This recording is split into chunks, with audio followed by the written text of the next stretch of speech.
I'm childless. I lost both of my children due to my husband's infidelity. Although I was ignorant, but my husband was the major cause of it. I met my husband a few years back at the place where I worked. I work as a sales girl, and my husband had a shop. We got talking, one thing led to another, we started dating. While we were in a relationship, I knew my husband to be a cheat, but I didn't care. He was my boyfriend at that time. I didn't care. So long I was the main chick, I didn't have a problem with my boyfriend having other things to do with other men. So that was part of the reason why my husband married me, because he saw me as a virtuous woman. He saw me as a woman that was peaceful. According to him, I gave him peace. Now, fast forward to the moment we got married. My sister brought it to my attention. That was the day before we got married. She asked me if I really wanted to marry this man because in our area, it's quite known that my husband is a cheat, like he follows women. But I told my sister that it doesn't matter, that she be I'm the one that is marrying, that it doesn't matter, that men are polygamous in nature. I told her that he reigns everywhere, but so long he's not doing it to my face and he loves and cherishes me, that I don't have a problem. My sister tried to convince me that a man that cheats is not who you're supposed to marry. But at the end of the day, I had to shut her down. I told her to mind her business because, I mean, it is what it is. I love my husband and she should not poison my mind. That was what I thought. Now, fast forward to the moment we got married, everything was going fine. I brought her that first child. My husband's cheating continued, but I didn't care. So long he was providing and he was coming back home, I did not have a problem. I just left him to do his thing. To the moment we had our second child, everything was still going fine. Not until this unfortunate incident happened. There was this Monday morning I woke up and I boiled rice for my children to take to school, before I would go to my place of business. Now, halfway into the day, I got a call from my children's school that my children are not feeling fed. I should come and take them home. That is very serious. Out of panic, I rushed to the school, and the state at which I saw my children, I'm not gonna lie, it was very heartbreaking. They were sweating and they were coughing out blood to the point that I now started getting worried. Like, what is going on? I had to rush them to the hospital and alerted my husband that this is what's happening. I'm on my way to the hospital. So my husband came and joined me. Unfortunately, when we got to the hospital, the whole thing became worse, and long story short, I lost both of my children. The doctors could not really say this is what is happening to them because they tried everything. So they had to rule it to food poisoning, that there was something that they ate that messed up that system, that made them started behaving funny and coughing blood.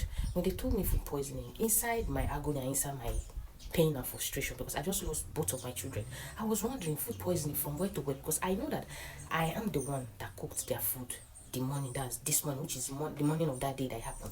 So I was trying to put one or two things together. It wasn't making sense to me. That food poisoning from where to where? Like, these are my children, right? When doctors say food poisoning, I can't intentionally harm my kids, and this is not the first time I'm making food for them. I've been making food for them since, for the longest of time. I'm the one that take them to school, right?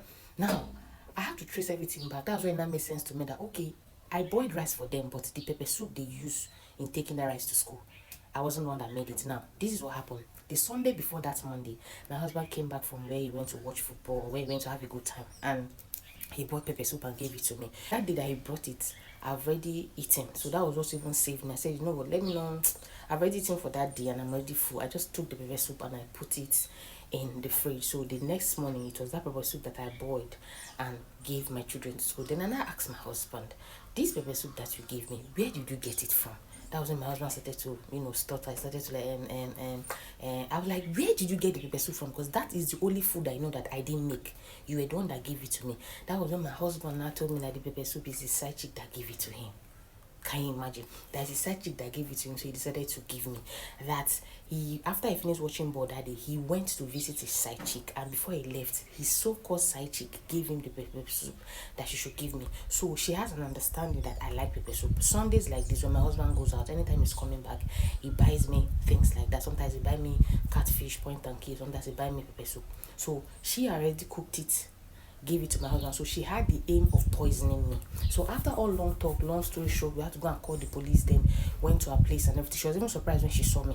There was a kind of like surprise shock in her face when she saw me. So police started asking her, this pepper soup, they started doing the investigation. That was when the side chick said, the soup was meant for me, not for my husband's children.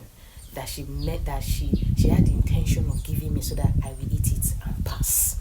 Why? What is your reason? Why do you want to unalive your fellow man? She said, because I've been the one standing in her way. That she's in love with my husband, and my husband have told her heaven and earth, but it seems I am the only one standing in her way. I'm the only one, obstructing her from not having my husband full time to herself. So she thought the only way she can eliminate me is to poison me. So apparently, every information that my husband has been giving her when they are doing that nonsense, he tells her about our marital activity. So she now had an understanding that I like pepper soup, especially on Sundays when my husband goes out. So she had already cooked it before my husband came.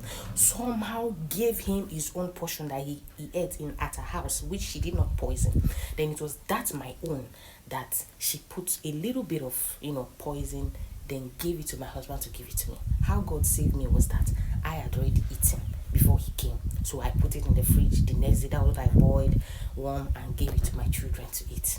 That was not led to the passing of my children. When this girl finished saying this, and I was just looking at her, she was crying, asking for forgiveness. I was looking at my husband, and I began to ask this man, what did I do wrong? Where did I go wrong? Like, I gave you the chance to be whatever you want to be. I do not question your going out. I do not question you with all this side chick that you have. I let you be polygamous. Like, I let you have your time. So why go to this extent? You had the mind, you had the effrontery to give me the food that your side chick gave you. Like, from where to where? Now, this man has been begging.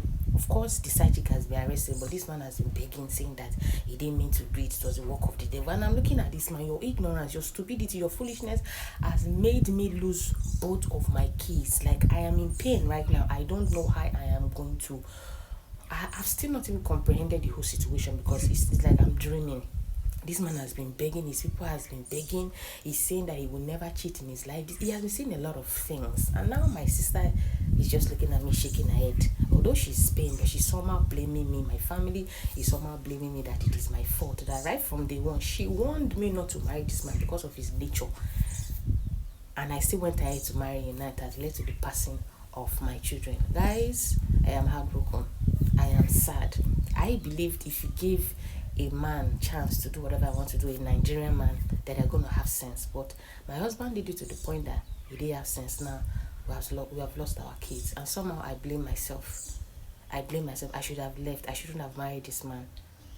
I should have left. I shouldn't have married him. I just wanted to be a missus. I just wanted to be somebody's wife. For a man that cheats, now it has cost me both of my children. What should I do? Should I forgive this man and continue this marriage? Because he says with time we are going to heal. But I don't think I'm going to heal from this, because every single thing just reminds me about my children.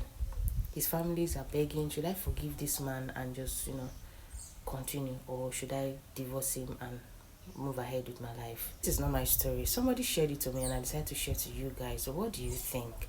As a woman, if you find yourself in this situation that your husband's stupidity and your husband's negligence led to the passing of your children, will you forgive him? Will you continue the marriage, or will you divorce him and go about your day? Please let me know what you think in the comment section. It's so sad. That's why I always say, once a man starts to cheat, they cannot change. Feel like give them the chance to do whatever they want to do. Some men do it to the point that they don't know where to draw the line. Now look at it. This woman has lost both of her children because her husband, like some of you men that cheat and you take everything that happens in your marriage to your wife, to your side chick rather. Come on now. Nowhere to draw the line. Nowhere to draw the line. It's just so sad. Anyways, tell me what you think in the comment section, and don't forget to keep your stories coming, to share a story with me. Please send me a DM or please send me a message to the email on my bio, and I'll be saying I'll see you guys in my next one.